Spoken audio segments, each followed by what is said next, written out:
అంశం ఏమిటంటే దైవ ఎంపిక. అనగా దైవ ఎంపిక అంటే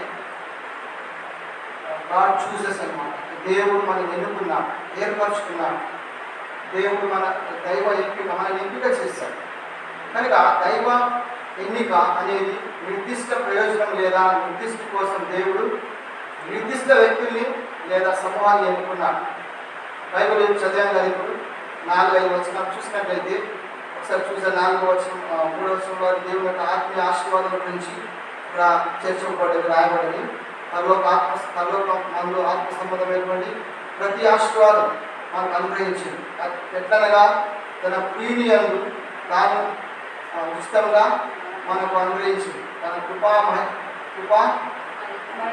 మహిమ కీర్తి కలిగినట్లు చిత్త ప్రకారంగా దయా సంకల్పం చొప్పున యేసుక్రీస్తు ద్వారా తన కుమారుగా స్వీకరించుటకై మనల్ని ముందుగా తన కోసము నిర్ణయించుకుని మనము తన యొక్క పరిశుద్ధులమును నిర్దోషమై ఉండవల్లని జగత్ పునాది వేయబడుతుంటే ప్రేమ చేత ఆయన క్రీస్తులో మనల్ని ఏర్పరచుకుని ఎంపిక, దైవిక ఎంపిక.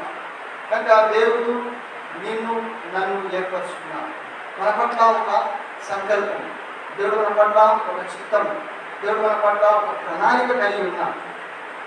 అందరి పట్ల, ప్రతి ఒక్కరి పట్ల దేవుడు నిన్ను పిలుచుకున్నాడు, దేవుడు నిన్ను ఎంపిక చేసుకున్నాడు. దాని వెనుక ఉన్నటువంటి ఉద్దేశం ఏంటంటే దేవుడు నీ పట్ల ఒక ప్రణాళిక కలిగి ఉంటున్నాడు. బైబిల్లో చూసినట్లయితే ఉదాహరణకు మొదటిగా ఒకే ఒక వ్యక్తి దేవుడు పిలిచాడు, ఒక వ్యక్తిని తను ఏర్పరచుకున్నాడు లేదా ఎంపిక చేశాడు. ఎవరు ఆ వ్యక్తి చెప్పాలి? బైబిల్లో మొదటి దేవుడు ఎంపిక చేసుకున్నాడు, ఎన్నుకున్నాడు. ఎవరిని? అబ్రహాం. ఆదికాండం 12-1-3 వచనాలు చదివినట్లయితే దేవుడు అబ్రహాంని పిలుచుకున్నాడు, ఎన్నిక చేశాడు, ఎంచుకున్నాడు. ఆ సమూహం నుండి దేవుడు ఒక్క వ్యక్తిని, అబ్రహాం, దేవుడి దృష్టిలో నీతిమంతుడు కనబడ్డాడు కదా, దేవుడు ఆయనను ఎన్నుకున్నాడు, ఏర్పరచుకున్నాడు. ఆ తర్వాత దేవుడు ఒక కుటుంబాన్ని ఏర్పరచుకున్నాడు. ఆ కుటుంబం ఎవరంటే ఎవరి కుటుంబం? అది జలప్రళయం రాకముందు నోవా కుటుంబాన్ని ఏర్పరచుకున్నాడు. మరి అది ఇంకొక విషయం చూసిన దేవుడు ఇంకొక కుటుంబాన్ని ఏర్పరచుకున్నాడు. వాళ్ళు ఎవరంటే యాకోబు. అలాగా అబ్రహాం నుండి అబ్రహాం తర్వాత యాకోబు దేవుడు కుటుంబంగా ఎంతమంది ఐగుప్తు దేశంలో ప్రవేశించారు? బైబిల్లో చూసి 70 మంది రాయబడి. కనుక వారు దేవుడు మొట్టమొదటి ఒక కుటుంబం, ఒక వ్యక్తిని ఆయన అబ్రహాం, రెండవ కుటుంబం అది యాకోబు కుటుంబం, మూడో చూసినట్లయితే దేవుడు ఒక గోత్రాన్ని కూడా ఏర్పరచుకున్నాడు తన సేవ పరిచయం. దేవుడా గోత్రం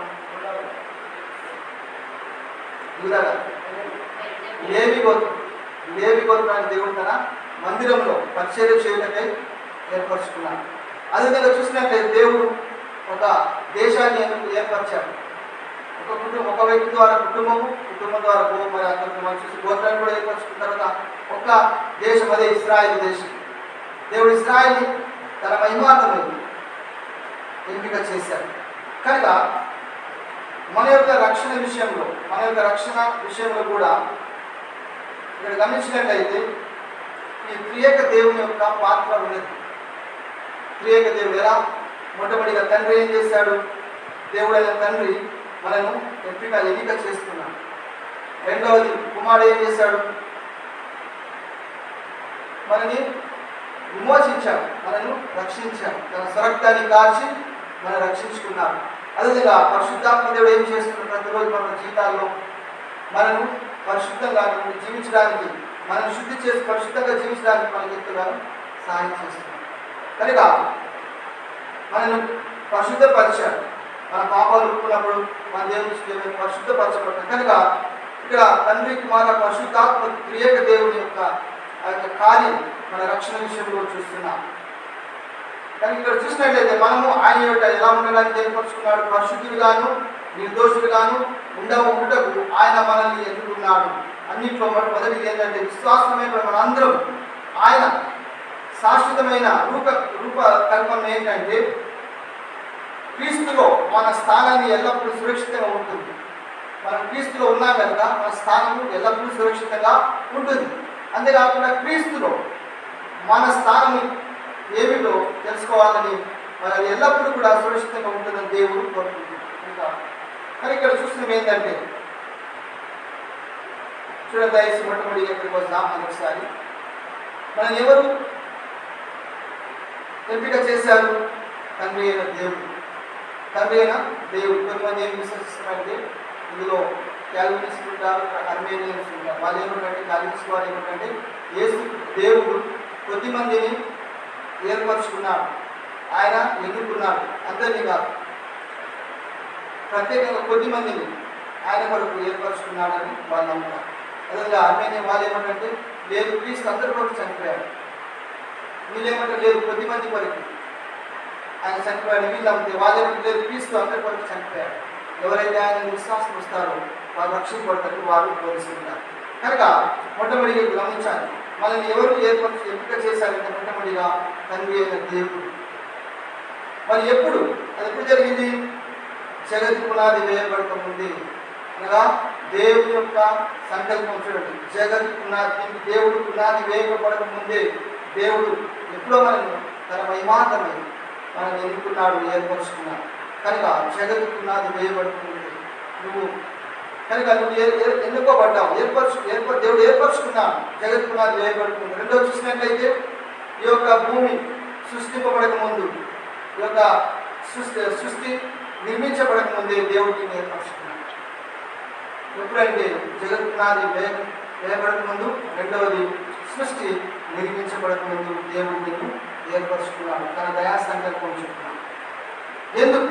ఇప్పుడు ముఖ్యమైన విషయం ఏంటంటే ఎందుకు మనల్ని ఏర్పరచుకున్నాడు చెప్పండి దయచేసి. ఎందుకు? ఇప్పుడు చదివే కదా వచ్చిన ఏమంటుంది, 4-5 వచనాలు ఏం చూస్తాం. ఎందుకంటే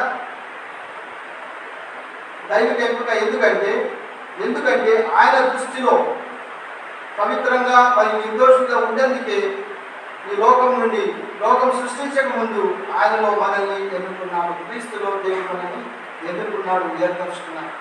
కనుక దాని ఉద్దేశం రాయబడి అక్కడ ఏం రాయబడి రెండు విషయాలు రాయబడదు. ఏంటంటే అది మొట్టమొదటిగా ఎందుకు ఏర్పరచుకున్నాడంటే ఎందుకంటే దైవిక ఎన్నికల యొక్క భావాన్ని చూసినట్లయితే దేవుడు ఆ యొక్క ఎన్నిక ఎందుకంటే అది పవిత్రంగా మరియు నిర్దోషంగా ఉండడానికి కొరకు. పవిత్రం అంటే ఏంటంటే దేవుని ప్రయోజనాల కోసం ప్రత్యేకింపబడడం. పాత నిబంధనలు దేవుని సేవ కొరకు ప్రత్యేకించబడ్డారు, వారు పిలువబడ్డ సేవ కొరకు మరి మందిరంలో వారు ప్రత్యేకమైనటువంటి పాత్ర దేవుడు వారికి ఇచ్చాడు. కనుక దేవుడు మనం పిలిచేటువంటి ఉద్దేశం ఏంటంటే మనం పవిత్రంగా జీవించడం కొరకే, మనం పరిశుద్ధులుగా నడుచుకోవడానికి కొరకే దేవుడు మనల్ని పిలిచాడు. మొదటి పేతురు 1:10 దయచేసి.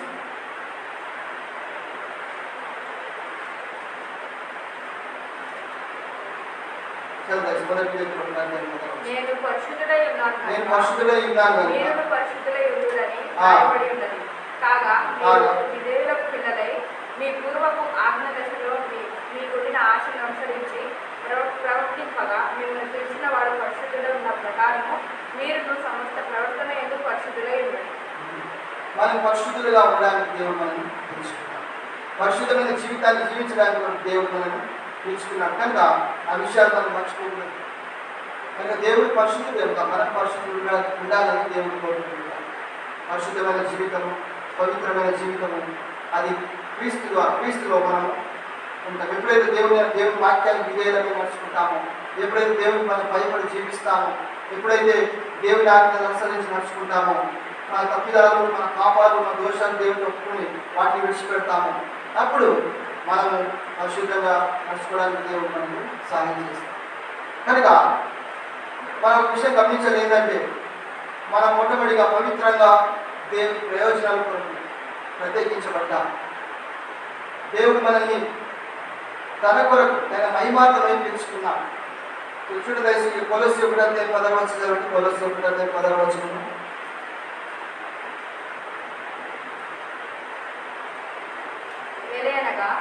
ఆకాశమందున్నవి భూమి అందున్నవి దృశ్యమైనవి అదృశ్యమైనవి అవి సింహములైనను ప్రభుత్వములైనను ప్రధానులైనను అధికారములైనను సర్వము ఆయన యందు సృజింపబడెను, సర్వము ఆయన ద్వారాను ఆయనను బట్టి సృజింపబడెను. సర్వము ఆయన ద్వారా, ఆయనను బట్టి, ఆయన కొరకు దేవుడిని చేసుకుంటున్నాడు. కనుక మొట్టమొదటిగా ఆయన ఉద్దేశం ఏంటంటే మనము పవిత్రంగా పరిశుద్ధంగా జీవించడానికి. రెండవది ఏంటంటే ఏంటంటే రెండో మాట ఏం రాబడింది? చదివేసి ఆ మాట, నిర్దోషులు అనగా నింద లేని వారిగా. అది ఇక్కడ చూసినట్లయితే రెండవది ఏంటంటే నింద లేని సామాగ్రత మరియు నీతితో కూడిన జీవితాన్ని గడపడానికి వరకు దేవుడు మనని ఏర్పరచుకున్నాడు. కనుక నింద లేని జీవితం, కనుక మన జీవితం ఎలా ఉండాలంటే అది యథార్థమైనది ఉండాలి. దేవుని యొక్క మన జీవితాలు యథార్థంగా ఉండాలి. అదే అందుకొరకే దేవుడు మనని తన పిలుచుకున్నాడు. మనం నిందారహితమైన జీవితం, యథార్థతో కూడిన జీవితం, నింద లేని జీవితం అనగా నీతితో కూడిన జీవితాన్ని గడపడమే ఆయన మన పట్ల కలిగినటువంటి ఉద్దేశం. ఇది అసాధ్యమేమి కాదు. కనుక నీతితో ఈ లోకంలో బతికినప్పుడు మనకి శ్రమలు ఎక్కువ వస్తాయి. ఎందుకంటే బైబిల్ రాయలేదు కానీ నీతిగా సద్భక్తితో జీవింపబోరు వారికి ఏం కలుగుతాయంట? శ్రమలు కలుగుతాయి.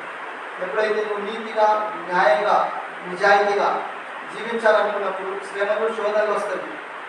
అంత మాత్రాన మనము జీవించకూడదని కాదు, శోధనలు జయిస్తూ మనము నీతి నిజాయితీ కలిగి దేవుడు నడుచుకోవాలని దేవుడు అనుకోవాలి.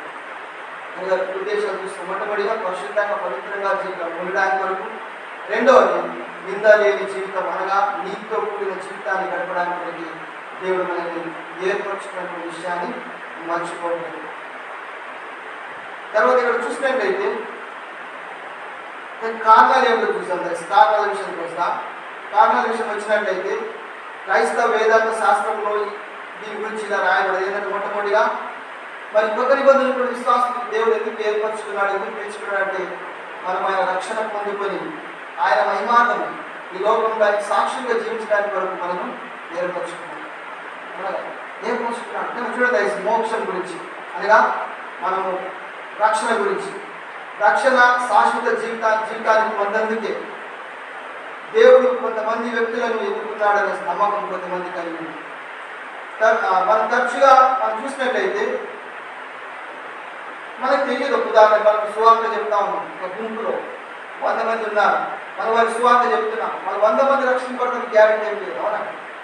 అందులోంచి ఎంతమంది దేవుడు నమ్ముతారో మనకి ఏం గ్యారెంటీ లేదు. కానీ మన బాధ్యత ఏంటంటే వారికి సువార్త అందించే బాధ్యత, దేవుని వాక్యాన్ని ప్రకటించే బాధ్యత మనది.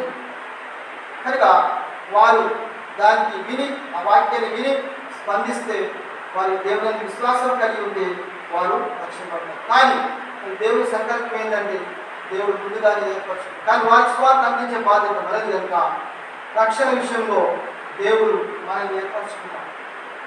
మనకంటే ఈ లోకంలో ఎంతో మంది విద్యా బుద్ధి కలిగిన వారు ఉన్నారు, ఆస్తి పాస్తి కలిగిన వారు ఉన్నారు, అందచందాలు కలిగిన వారు ఉన్నారు, మనకంటే మరి ధనవంతులు ఉన్నారు, మనకంటే గొప్ప విద్య కలిగిన వారు ఉన్నారు. అయినా ఎన్నిక లేని నిన్ను, ఎన్నిక లేని నన్ను దేవుడు ఎన్నుకున్నాడు, ఏర్పరచుకున్నాడు. ఎందుకంటే నీ పట్ల ఒక ఉద్దేశం, ఒక సంకల్పం కలిగి ఉన్నాడు కనుక అదేంటో మనం తెలుసుకోవాలి. రక్షణ ఈరోజు నువ్వు రక్షింపడ్డావు, రక్షణను పొంది ఉన్నావు. దేన్ని బట్టి? నీలో మంచితనాన్ని బట్టా, నీలో గొప్పతనాన్ని బట్టా, లేకపోతే నీకున్నటువంటి డబ్బుని బట్టా, నీకున్నటువంటి బోధన బట్టా, నీ చదువుని బట్టా? లేదు. చూద్దాం ఎఫ్ఎస్సి 2:8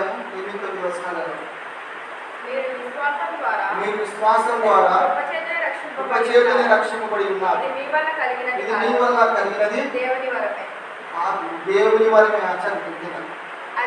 అది క్రియల వల్ల కలిగినది కాదు కనుక ఎవడును అతిశయించుటకు వీలే. కనుక ఎవడు అతిశయించుటకు వీల్లేదు. దేవుడు తన మహాసంకల్పం చెప్పున మనకు దేవుడు అనుగ్రహించాడు. కనుక అతిశయించడానికి మనలో ఏ మంచి లేదు. దేవుని యొక్క చింతము, దేవుని యొక్క ఆలోచన ఎలా ఉంటుందో చూడండి. రోమా 8:29 రోమా 8:29, రోమా 9:11 ఎందుకనగా తన కుమారుడు అనేక సహోదరులను జ్యేష్ఠుడగునట్లు దేవుడు ఎవరిని ముందు ఎరిగెనో కుమారుడితో సారూప్యము గలవారును వారిని ముందుగా నిర్ణయించారు. ఎవరిని ముందుగా నిర్ణయించారు వారిని పిలిచెను. ఎవరిని పిలిచెను వారి నీతిమంతులుగా తీర్చెను. ఎవరి నీతిమంతులుగా తీర్చెను వారిని మహిమపరచెను. చూడండి దేవుని యొక్క సంకల్పం ఎలా అదేవిధంగా రోమా 9:10 వచ్చింది. 9:11 రోమా 9:11. రిబ్కా తన తండ్రి అయిన ఇస్సాకు అన్న ఒకరి వల్ల గర్భవతి అయినప్పుడు ఆ. ఏర్పాటును అనుసరించిన దేవుడి సంకల్పము క్రియల మూలంగా కాక పిలుచు వాని మూలంగానే ఆ. నిలబడగా ఉన్న నిమిత్తము పిల్లలు ఇంకా పుట్టి మా మేలైనను కీడైనను చేయకముందే పెద్దవాడు చిన్నవాడు దాసుడు అని ఆమెగా చెప్పబడేది. కనుక అది దేవుని ఏర్పాటు గురించి మనం చూస్తున్నాం.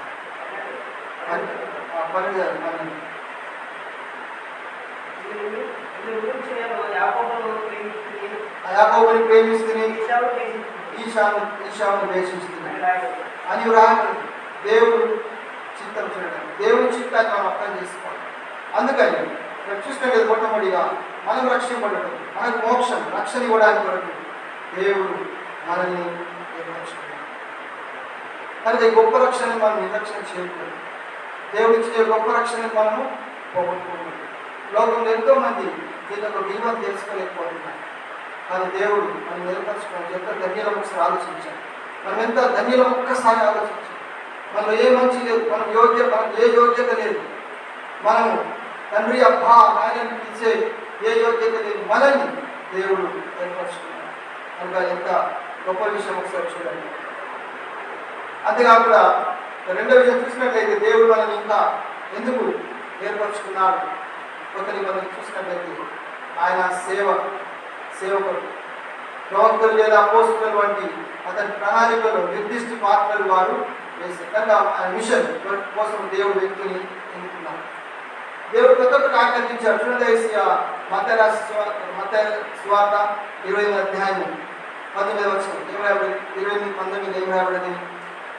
కాబట్టి మీరు వెళ్ళి సమస్త జనులను శిష్యులుగా చేయండి. తండ్రి యొక్కయు కుమారుని యొక్కయు పరిశుద్ధాత్మ యొక్క నామంలోనికి వారికి బాప్తిజం ఇచ్చుచు నేను మీకు ఏ సముద్రం ఆజ్ఞాపించునో వాటన్నిటిని గైకొనవలెనని వారికి బోధించుడి. ఇదిగో నేను యుగ సమాప్తి వరకు సదాకాలం మీతో కూడా ఉన్నానని వారితో చెప్పాను. కనుక ఇక్కడ చూసినాం ఏంటంటే మరి ఆయన సేవకుడు దేవుడు మందిని ఎన్నుకున్నాను, ఏర్పరచుకున్నాను, పిలుచుకున్నాను. అందరూ చేయలేరు, పిలుపుకున్నారు. ఇలా చూస్తాం ఏంటంటే కొద్దిమంది సేవ చేయలేనటువంటి ఉద్దేశంతో వారు సేవలకు వస్తారు. కానీ కొన్ని శ్రమలు వచ్చినప్పుడు, కొన్ని ఇబ్బందులు వచ్చినప్పుడు, సమస్యలు వచ్చినప్పుడు వారు సేవను విడిచి పొందుతారు. కనుక నిజంగా కొన్నిసార్లు ఆలోచిస్తున్నప్పుడు నిజంగా దేవుడు వారిని ఏర్పరచుకున్నారా, దేవుడు వారి పట్ల పిలుపు కలిగి ఉన్నారా అనేది చూస్తాం. అందుకే ఒకవేళ దేవుని ఏర్పాటు లేనట్లయితే, దేవుని పిలుపు లేనట్లయితే మన సేవలో నిలవలేదు. ఎందుకంటే అది దేవుని యొక్క చిత్తము కాదు కావచ్చు. అందుకే మా కాలేజీలో ఏం చెప్తుందంటే నిజంగా దేవుని ఏర్పరచుకున్నాడా, దేవుని నిజంగా పిలిచాడా, పిలిస్తేనే సేవలు ఉంటాయి. కనుక ఈ రోజుల్లో చూసిన తప్పుడు బోధకులు ఎంతో మంది వచ్చారు. బైబిల్ ట్రైనింగ్ సరిగ్గా లేకుండా 6 నెలలు సంవత్సరం జరిగింది పాస్టర్లను చెప్పుకుంటుంది. కానీ ఉన్న వాక్యాన్ని ఉన్నట్లుగా బోధించకుండా మరి తప్పు బోధలు బోధిస్తూ సంఘాన్ని మాయమాటల చేత మబ్బు పెడుతూ వారి తప్పుడు సిద్ధాంతాలు బోధిస్తూ తప్పుడు మార్గం పట్టిస్తూ అలాంటి వారు ఎంతోమంది ఈ రోజుల్లో చూస్తున్నారు. కనుక నిజమైన సేవకులు ఎవరో, నిజమైన సేవకుడి కార్యం ఎవరో మనం దేవుని వాక్య ద్వారా తెలుసుకోవాలి. అందుకే మూడో విషయానికి వచ్చినట్లయితే ఇక్కడ ఉడంబిక అనగా పాత నిబంధనలు ఇశ్రాయేలు వేల, కొత్త నిబంధనలో సంఘం వంటి సమూహం దేవుడు తన ప్రజల్ని మరియు అతని వాగ్దానాలు స్వీకరించడానికి వరకు ఎంపిక చేస్తున్నారు. పాత నిబంధనలు చూస్తున్నాం ఏంటంటే దేవుడు ఇశ్రాయేలు ఏర్పరచుకున్నాడు. కానీ కొత్త నిబంధనలు చూసినట్లయితే మన ఇశ్రాయేలు మరి సంఘం 2 వేరు. మనం 2 చెప్పలేదు, ఇవి 2 వేరు. పాత నిబంధనలు ఇశ్రాయేలు, కొత్త నిబంధనలు సంఘం ఒకటి కాదు, ఇవి 2 వేరు. ఎందుకంటే కొత్త నిబంధనటువంటి సంఘం సమూహం దేవుడు తన ప్రజలుగా మరి అతని వాగ్దానాలు స్వీకరించడానికి కొరికి ఎన్నుకున్నాడనేటువంటి ఆ విషయాన్ని మనం ఆలోచించాలి. కనుక ఇక్కడ సిద్ధాంతాలు వేరు సిద్ధాంతాలు ఇంతకుముందు చెప్పాను. సిద్ధాంతాలు వివిధ వేదాంత దృక్కోణంతో చూసినట్లయితే వీటిలో 2 రకమైన సిద్ధాంతం. ఒకటి ఏమంటే క్యాల్వినిజం అంటారు.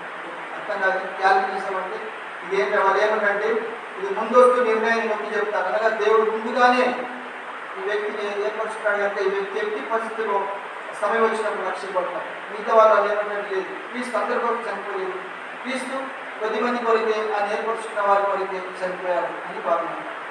రెండో చెందిన వారు అర్మేనియజం అంటారు. అర్మేనియజం అంటే వారు ఏమంటారంటే స్వేచ్ఛ సంకల్పం మరియు దేవుని ముందస్తు జ్ఞానంపై దృష్టి పెడతారు. అనగా క్రీస్తు అందరి కొరకు చనిపోయారు, క్రీస్తు అందరి కొరకు తన ప్రాణాన్ని ఇచ్చాడని చెప్పి యోహాను సువార్త 3:10 ఏం రాబడింది? దేవుడు లోకం ఎంతో ప్రేమించిన కాగా ఆయన విశ్వాసం ఉంచు వాడు నష్టపక్క నిత్యజీవం పొందినట్లు ఆయన మనకు అనుగ్రహించాడు. కనుక చూడండి, ఇద్దరి మధ్య వ్యత్యాసం ఏదేమైనా సరే నాకు ఒకటి నిజమేంటంటే దేవుడు జగత్తున్నది ముందే నిన్ను నన్ను ఏర్పరచుకునేటువంటి విషయం అది నిజమే. చూడండి బైబిల్ కడతాం, మరి చూసాం బైబిల్ చూడండి కలిసి కూడా 4వ వచనం. ఎట్లనగా తన ప్రియుని యందు, తన ప్రియుడెవరు? క్రీస్తు యేసునందు తాను ఉచితంగా మనకు అనుగ్రహించదు తన కృపా మహిమ కీర్తి కలిగినట్టు తన చిత్త ప్రకారమైనటువంటి దయా సంకల్పం చెప్తున్నా. చూడండి, దేవుని తన కృపా మహిమ కీర్తి కలిగినట్లుగా తన చిత్త ప్రకారమైనటువంటి దయా సంకల్పం చెప్తున్నా యేసుక్రీస్తు ద్వారా మనల్ని తన కుమారుగా స్వీకరించటై ఏం చేశాడు? మనల్ని ముందుగానే తన కోసము నిర్ణయించుకొని మనము తన ఎదుట పరిశుద్ధంగా నిర్దోషమై ఉండవల్లని జగత్తునాది వేయబడక ముందే ప్రేమ చేత ఆయన క్రీస్తులో మనల్ని ఏర్పరచుకున్నాము. ప్రేమ చేత కనుక దేవుడు తన కుమార్యను మనల్ని ఏం ఏర్పరచుకున్నాడు? 5వ వచనం కూడా చదివాం కదా, 5-6 కూడా చదివాం. అదే ఇక్కడ మనం చూస్తున్నాం ఏంటంటే, ఎందుకంటే ఎలా అంటే కృపా మహిమ కీర్తి కలిగినట్టు ప్రేమ ద్వారా ఎంపిక చేసుకున్నాను, ఏర్పరచుకున్నాను. కనుక తండ్రి మహిమ మనం ఏర్పరచుకున్నాను. ఉదాహరణ మనం చూస్తే ఎఫెసీ 2:10 ఎఫెసీ 2:10 దేవుడు ముందుగా స్థిరపరిచిన సత్యాలు చేయటకై మనము క్రీస్తు యేసునందు సృష్టింపబడిన వారిని ఆయన చేసిన పని అయి ఉన్నాము. ఆయన చేసిన పని అయి ఉన్నాము. ఆయన సృష్టింపబడిన వారిని ఆయన చేసిన పని అయి ఉన్నాము. కనుక మన ద్వారా దేవుడికి ఏం కలగాలి? మహిమ కలగాలి. మన ద్వారా దేవుడు మహిమపరచాలి. అది ఆయన ఉద్దేశం. కనుక గమనించినట్లయితే అది ఇక్కడ చూసిన ఏంటంటే తన కృపా మహిమను కీర్తి కలిగినట్టుగా చిత్త ప్రకారంగా దయ సంకల్పం చొప్పున దేవుడు మనల్ని కనుక మనం మనము ధన్యులమైన విషయాన్ని మర్చిపోలేదు. కనుక మనకంటే నేను చెప్పాను ఇంతకుముందు, ఈ లోకంలో ఎంతోమంది ఉన్నారు, వారు మనకంటే ధనులు ఉన్నారు, ఐశ్వర్యవంతులు ఉన్నారు. కానీ దేవుడు వారి పక్కన పెట్టి నిన్ను నన్ను ఎంపిక చేసుకున్నాడు, మన పట్ల ఉద్దేశం కలిగి ఉన్నాడు. కనుక ఆ ఉద్దేశం ఏమిటో, ఆ చిత్తం ఏమిటో మనం తెలుసుకోవాలి. అప్పుడే మనము మన యొక్క సరైన మార్గంలో నడుస్తున్నాం. చూడండి, ఇక్కడ గమనించినట్లయితే ఇంకొకటి ఏంటంటే దేవుడు మరి ముందుగా మనం ఏమిటంటే అనగా మన యొక్క గమ్యస్థానం ఏమిటో దేవుడికి తెలుసు. ప్రిడెస్టినేషన్ లేదన్నా గమ్యస్థానం ఏమిటో దేవుడికి ముందే తెలుసు. ఉదాహరణకు ఈ వ్యక్తి ఎక్కడికి వెళ్తాడు? నరకమా దేవుని రాజ్యమా? దేవుడు ముందే వెళ్తుంది. మన గమ్యస్థానాన్ని దేవుడు సిద్ధపరచాడు. కనుక మనకు అసాధ్యం, మనం తెలుసుకోలేదు, కానీ దేవుడు తెలుసు. దేవుడికి భూత వార్త భవిష్యత్ కాలాలు తెలుసు. రేపు ఏం జరగబోతుందో దేవుని తెలుసు. కనుక ఆయనకు మరుగైనది ఈ లోకంలో ఏది లేదు. ఆయన వృధా జరిగిపోయిన యుగాల నుండి మరి జరగబోయే భవిష్యత్ కాలం, భవిష్యత్ యుగం అంతా కూడా ఎదిగిన దేవుడు. ఆయన దగ్గర మనం ఏది కూడా దాచుకుంటాం, ఆయన దగ్గర ఏది కూడా దాచుకుంటాం. అలాంటి దేవుడు మనం కలిగి మనం ఆనందించాలి, సంతోషించాలి. కనుక మనం క్వైర్ మెంబర్స్ ఉన్నారు, మీరు పాటలు పాడడం దేవుని స్తోత్రం మంచిది. కానీ ఏంటంటే ఒకవేళ మీరు పాడే పాటల ద్వారా దేవుడు మహిమపరచుకోవాలి. పోయిన ఒక సమయం ఒక సందర్భం ఇలా కూడా ఉండే మన సంఘంలో ఏమైందంటే సమస్యల వల్ల ఏమైంది, మన మధ్య ఐక్యత లోపించింది కనుక ఆ సంవత్సరం దేవుని నామానికి మహిమ కలగలేదు. నేను ఒక వ్యక్తి అనడం జనరల్ ఏమని అనేది ఏంటంటే, అది ఎందుకు అలా జరిగింది, దానివల్ల దేవుని నామానికి మహిమ కలగలేదు, ఎంత అలజడ. కానీ వాళ్ళు దేవుని స్తోత్రాలు గత సంవత్సరం మళ్ళీ దేవుడు మనకు గొప్ప ఆశీర్వాదం ఇచ్చాడు. ఏంటంటే మొట్టమొదటిగా మనలో ఐక్యత ఉండాలి. రెండవది, మనం ఏం చేసిన దేవుడు మహిమార్థం చేయాలి, భయముతో చేయాలి, క్రమంతో చేయాలి. ఎందుకంటే దేవుడు అలాంటి దేవుడు కనుక అశ్రద్ధ, నిర్లక్ష్యము, అలక్ష్యం అనేది మనలో ఉండకూడదు. మనం పాడేది దేవుడు మహిమార్థమే పాడుచున్నాం. దేవుడు మిమ్మల్ని ఏర్పరచుకున్నాం కనుక ఏదైనా సరే, సంఘంలో ఏ పనైనా సరే మనం ఇంత పూర్ణ హృదయంతో చేయాలి. నిర్లక్ష్య స్వభావంతో చేయదు, ఏదో పేరు చేసినట్టు చేయదు, లేకపోతే చేయదు. ఎందుకంటే అలా చేయడం వల్ల ఆశీర్వాదాలు పక్కన పెట్టి కానీ మనము దేవుని యొక్క కోపానికి నిద్రపోయి. అందుకని అందరూ నేను బలపరిచే విషయం చెప్పేది ఏంటంటే, దేవుడు నీ పట్ల నా పట్ల చిత్తము సంకల్పం కలిగి ఉన్నారు. మనము ముఖ్యంగా ఎందుకు పిలువబడ్డారో చూస్తాం. పరిశుద్ధంగా పవిత్రంగా జీవించడానికి పిలువబడ్డారు. సాధ్యమైతే ప్రయత్నించాలి, ప్రార్థించాలి, దేవుని యొక్క సహాయాన్ని కోరాలి. ప్రతి శోధన నుండి, సులువుగా చుట్టూ పెట్టే ప్రతి పాపం నుండి దూరంగా ఉండడానికి ప్రయత్నించాలి. రెండవది, ఎందుకంటే మనము నిర్దోషులుగా, నిందారహితులుగా, నీతిగా, నిజాయితీగా నడుచుకోవడానికి దేవుడు మనం పిలుచుకున్నాడు. కనుక మనలో యథార్థత ఉండాలి. కపటం అనేది ఉండకూడదు. హృదయంలో కపటం అనేది పెట్టకూడదు. క్షమించి దాన్ని విడిచిపెట్టాలి, మన్నించాలి. ఎందుకంటే ప్రభు మనం క్షమించినట్టుగా మన ఇద్దరు క్షమించే స్వభావాన్ని కలిగి ఉన్నాం. అది దేవుడు మనం కోరుకుంటున్నాడు. అసలు ఆలోచించాలి. ఈరోజు కేవలం 2వ వచనాన్ని ధ్యానించాలి. అదేంటంటే, మనం ఎవరు ఎంపిక చేశారంటే దేవుడు, తండ్రి అయిన దేవుడు. ఎప్పుడంటే జగత్తు నాకు వేయబడక ముందు, ఈ లోకము సృష్టింపబడక ముందు.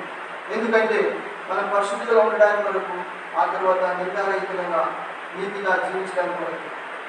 మరి ఇంకా కారణాలు ఏమిటో చూసాం. 3 కారణాలు చూసాం. ఏంటి? మొట్టమొదటిగా సేవ, మొట్టమొదటిగా మోక్షం లేదా రక్షణ. రెండోది ఏం చూసాము చెప్పండి దయచేసి. రెండో విషయం ఏం చేసి చూసాము? రక్షణ, తర్వాత సేవ, ఆ తర్వాత ఏంటి?